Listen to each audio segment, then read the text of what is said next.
Hello and welcome to another Red9 demo. Today we're going to be covering the last part of the Red9 exporter, and that is the Playblast options. We went through all the FBX stuff, we went through all the logic and all of the loop management, etc. And Playblast, is the last of the tasks that we're going to be covering. And it has its own UI and it has its own management system.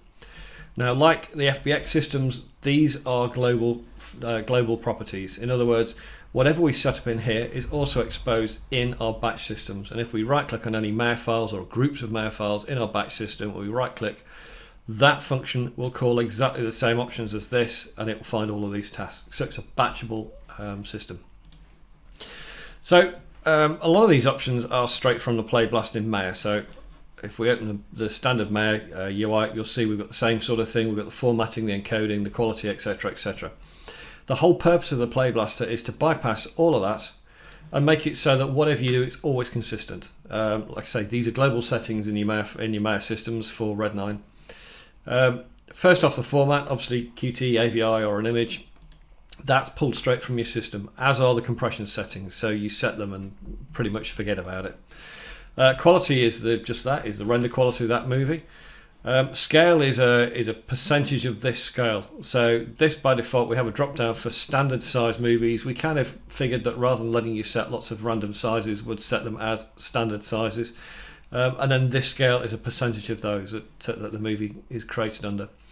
If this checkbox is off, we ignore all of that and we call the default settings from the MAR Playblast. So that's what that checkbox is there for as well. Okay. But the main one are these settings down below. We'll go through the custom camera control in a minute, but we'll just go through these options. These are effectively all your show options up here. So and they're kind of simplified for movie creation. So obviously show polys, NURBs. NURBs would generally be your rig controllers, joints, image planes, etc. So that's a standard set. Basically, we turn everything off and then we turn those back on. Frame counter is just that. It's the frame counter that sits down here in the bottom corner. That's a fairly new one that got added the other day. And then display options for things like textures, wireframe, unshaded. Again, it's basically these settings that we have up here that are available. But again, because they're batchable, you don't have to worry about them. They're set on the base levels, and you set them how you want your movie and just get on with it. These two are new ones that went in, anti-aliasing and the ambient occlusion. They've literally just gone in.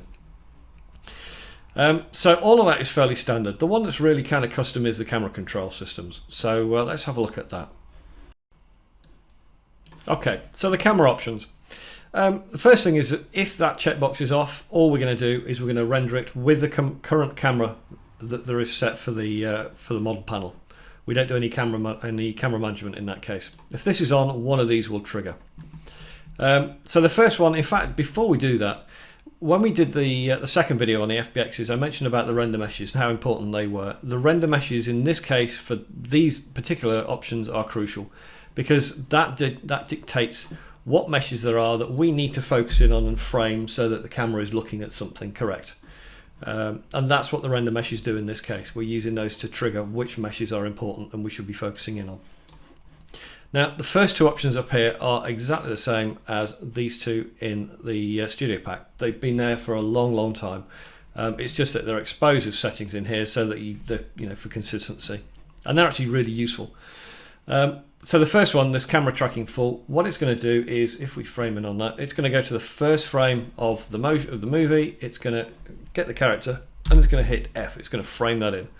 So I'm going to step forward 10 frames. And it's going to do the same, and another 10 frames, and the same. It's effectively using that to try and focus in on that character.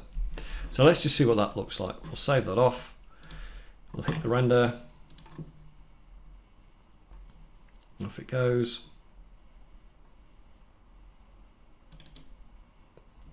Okay, and there we go. So it's focusing in really neatly. The issue we have with this is that it is quite staccato, and we'll get back to that in a second. But it's very, very useful for framing in and making sure it is always in focus, it's always in shot. The second option, let's open that up, is a panning camera. Now, that is effectively exactly the same thing. It goes to the first frame, it does F, that establishes where the camera physically is, and then rather than doing a full frame, 10 frames later, all it's going to do is it's going to reposition the aim point for that so that it stays in the same place. So it's a panning camera, not a tracking camera. It's still tracking the character, but the camera itself doesn't move, it just pans across. So let's see that one. Done. So you can see it just stays where it is and it just focuses in on the action. Again, it's quite a nice result, and it will always be in, the character will always be in the shot. Okay, the next one, the static, is very, very simple. The static will literally go to the first frame of the motion. It will go F, and that's it. That's all it's going to do. For the rest of it, it's assuming that, well, that's good enough. Again, if the character's not doing very much, or you've got a big scene, that's probably quite useful. But it's there as a static. But these ones are kind of the important one, the MRig preview camera. Now, we did a demo recently about the new system that went in, which is this here, camera control. Let's just do that again. Camera control. This whole preview camera system. Now, the preview camera system is part of the Red9 Puppet. It's exposed to the external MRig as well. So if you wire things up, this is exposed to you. What it relies on is it relies on this locomotion controller. If this didn't have any motion data on it, then you wouldn't get any tracking at all. It basically it uses this as its parent point, or its matrix, if you like, as to where it's meant to be looking, and it'll focus in on this. So if I go camera right, there's our right camera, and it sits there showing us what the right camera is going to do. We can go top, there's the top camera. You get the idea. It's a really, really good way of reviewing this rig and actually bolting in and figuring out what's going on. So for an animation, this is far more useful than the focusing. Remember me saying when we did the tracking, it was quite staccato. You could see the character, it was pulsing effectively as he was walking, which for the overall view is okay, but if you're trying to review the animation, this is much, much better. So I'm going to use this. I'm going to use the M camera preview. And I'm going to use the front. I think that's what we're on at the moment, isn't it? In fact, let's use let's use the front. Okay, we'll save that off. These options don't actually get generated until you hit the save, by the way. So we'll save that off. Hit the button. Come back to the movie. Done. And there's our review. It's a much smoother option, and like I say, the motion of that data is coming from the locomotion controller. So when we were wiring this up, this won't be exposed at the moment in this MRig because it's a proper Puppet rig, but this connect locomotion control route that you can see just there grayed out, that would be exposed if you're on an M external rig. If you connect that up, that is the route of the camera tracker. Okay, it's quite useful, quite important to know that. There is also a no reframe. Now the no reframe is if you've already got a camera tracker set, so we've already done that. The camera tracker lives in the rig, so it's down here.